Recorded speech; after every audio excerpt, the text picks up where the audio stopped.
Sixth class నుంచి వాడుతూనే ఉంది కదరా. 10th అయినా మనతో ఉండాలి కదా. శివగాడు జ్యూస్ బాగా పిండుతున్నాడేమోరా, అందుకే వాడిని వదలట్లేదు. సునంద, వైష్ణవి పిలుస్తుంది, నేను మళ్ళీ కలుస్తాను. ఓకేనా? బాయ్.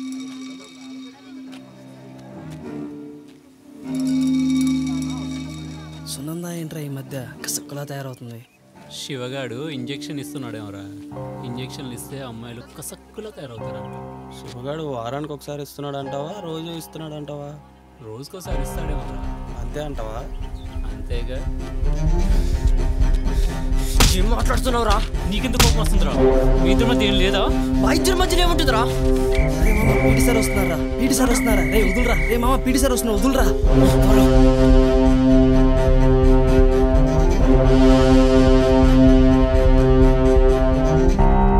వాడేంటి అలా మాట్లాడతాడు? ఇద్దరం కలిసి మాట్లాడుకున్నంత మాత్రాన ఏదో ఉంటుందా? సున్ను చాలా మంచిదిరా. అయినా వాళ్ళు బాబు వాడికి కరెక్ట్ పేరు పెట్టారా, నాగు అని. పాము లాంటి వాడురా వాడు. అయినా మా ఇద్దరి మధ్యలో ఏముంటుందిరా? రేయ్ దా కూర్చో. వాడు ఏ ఉద్దేశంతో అన్నాడో తెలియదు కానీ మీ ఇద్దరి మధ్యలో మాత్రం ఒకటి ఉందిరా. అర్థం కాలేదా? చిన్నప్పటి నుంచి చూస్తున్నాను. నువ్వెప్పుడూ తన గురించే ఆలోచిస్తావు. నాతో కంటే తనతోనే ఎక్కువ టైం స్పెండ్ చేస్తావు. దీన్ని ఏమంటారా? తన కొంట్లో బాగాలేక ఒక్కరోజు ఇంట్లో ఉంటే ఆ రోజు లీవ్ పెట్టుకొని వాళ్ళింటి చుట్టూ తిరుగుతూ ఉంటావు. దీన్ని ఏమంటారా? తను ఎవరైనా ఒక్క మాట అంటే వాళ్ళతో గొడవ పెట్టుకుంటావు. దీన్ని ఏమంటారో? దీన్నే లవ్ అంటారా?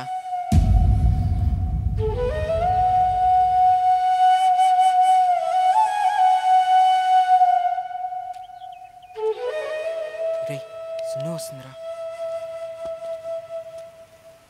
శివ, నేను మళ్ళీ కలుస్తా.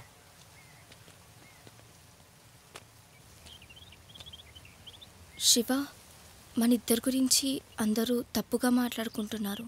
మన ఇద్దరి మధ్యలో ఏదో ఉందని టామ్ చేస్తున్నారు. ఇప్పటి నుంచి మనం కలవకూడదు, మాట్లాడొద్దు. సరేనా? బాయ్.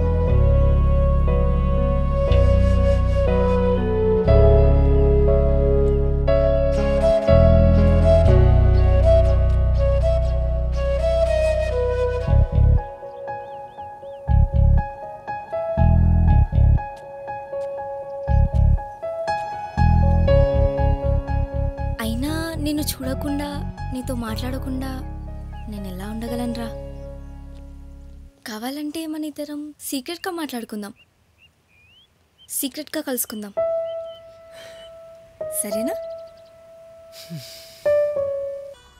Hi uncle. అదిగో మాటల్లోనే వచ్చేసింది. ఆయమ్మా, నీకు 100 years రా. నీ గురించే మాట్లాడుతున్నావు, నువ్వే వచ్చేసావు. ఎలా ఉన్నారు? సూపర్. మొత్తానికి డాక్టర్ కావాలనుకున్నావు, అనుకున్నది సాధించేశావు. How do you feel? Amazing uncle. మీరే కదా నాకు ఇన్స్పిరేషన్. మీ అంత కాకపోయినా మీ దాంట్లో కొంచెం రీచ్ అయినా దట్స్ ఎనఫ్ అంకుల్.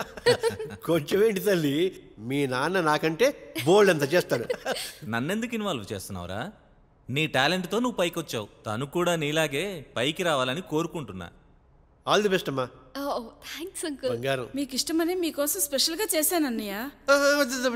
అయ్యో, వాడికేంటి, డిఫరెంట్ ప్లేసెస్లో డిఫరెంట్ ఫుడ్. మన ఫుడ్ ఎక్కడ పడుతుంది?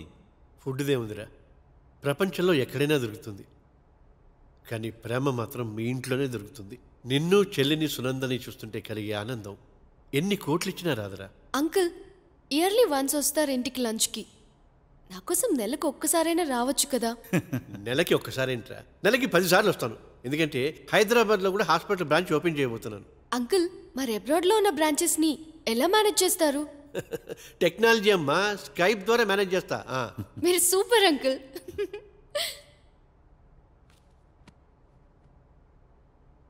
అన్నా, మాన్వితకి ఎలా ఉంది? కొంచెం బెటర్మెంట్ ఏమైనా కనిపిస్తుందా? వాడెంత పెద్ద డాక్టర్ అయినా తన విషయంలో ఏమీ చేయలేకపోతున్నాడు. ఈ చేత్తో ఎంతో క్రిటికల్ కండిషన్లో ఉన్న పేషెంట్స్ని క్యూర్ చేశాను. కానీ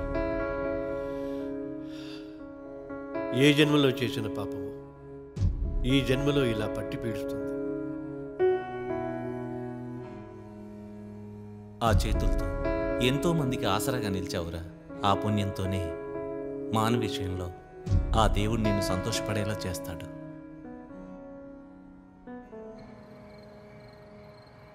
సున్ను ఒకసారి అర్జెంట్గా నువ్వు కిందికి రా. ఇప్పుడా? డాడీ ఉన్నారు ఇంట్లో, నేను రాను. సున్ను, వేరే బ్రాంచ్ డ్రైవింగ్ కోసం నేను అవుట్ ఆఫ్ స్టేషన్ వెళ్తున్నా. అప్పుడు ఈ 5 days చాలా మిస్ అవుతాను నేను. ఇమ్మీడియట్గా వచ్చాను, నువ్వు కిందికి రా. సరే వస్తున్నా ఉండు.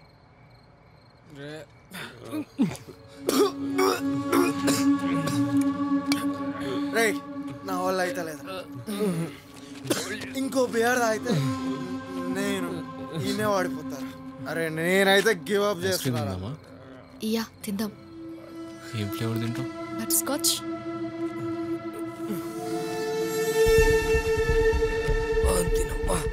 ఏముందిరా ఇదో టట్టు మధ్యలో.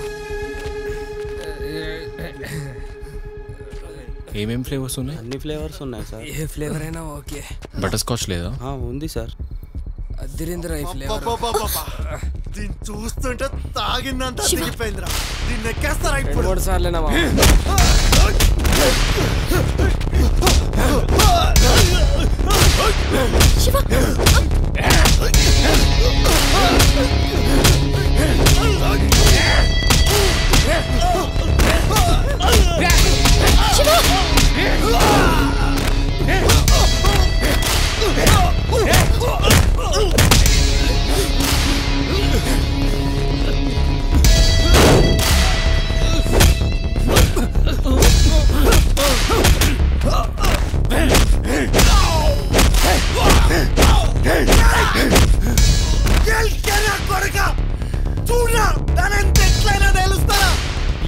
చెత్త నా కొడుక ఒక్కడే ఆగుండి అంతు తెలుస్తా.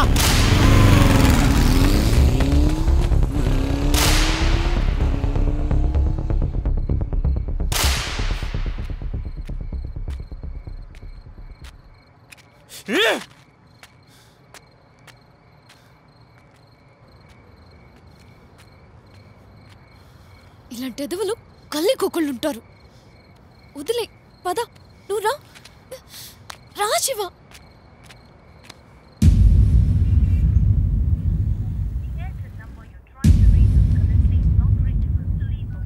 అలా సాగిపోతున్న సునంద జీవితంలో ఒక సంఘటన ఎదురైంది. వాళ్ళ పేరెంట్స్ యాక్సిడెంట్లో చనిపోవడం.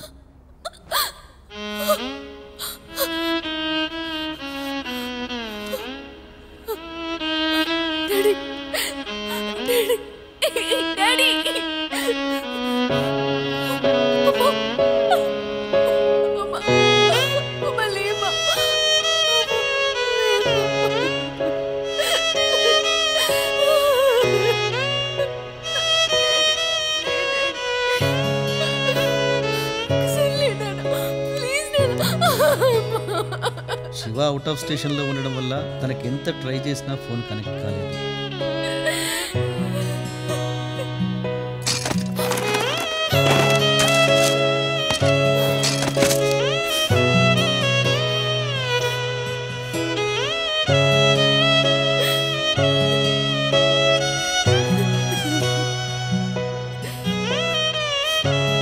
తన బాధని ఓదార్చడానికి శివ కూడా అందుబాటులో లేకపోవడం వల్ల సునంద ఒక్కసారిగా ఒంటరైపోయింది.